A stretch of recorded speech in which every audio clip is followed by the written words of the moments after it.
মাহফুজ স্পষ্ট করেছে, আমি আবার স্পষ্ট করে বলছি, কোন সংস্থা নিষিদ্ধ করার কোনো আলোচনা সরকারের মধ্যে হয়নি।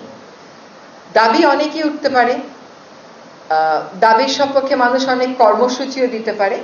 ব্যক্তির অপরাধের সাথে সংস্থার অপরাধকে আমরা জড়িয়ে ফেলছি না।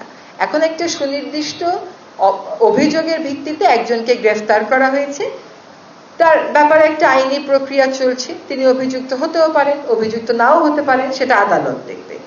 আর আজকেও দেখলাম পত্রিকাতে যে ইসকনের পক্ষ থেকে একটা সম্মেলন করে বলা হয়েছে যে তাদের সাথে যাকে গ্রেফতার করা হয়েছে তার কোনো সম্পর্ক নেই।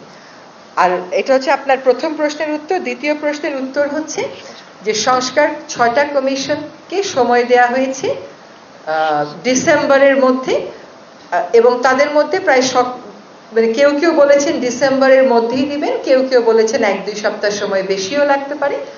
তো এই সংস্কারগুলোর সাথে নির্বাচনের একটা সম্পর্ক তো আছে।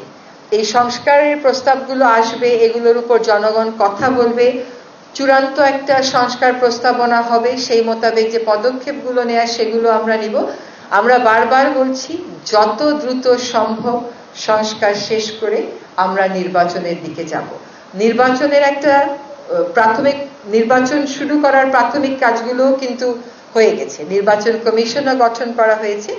কাজেই নির্বাচন যত দ্রুত সম্ভব জরুরি সংস্কারগুলো শেষ করেই তারিখ জানিয়ে দেওয়া হবে।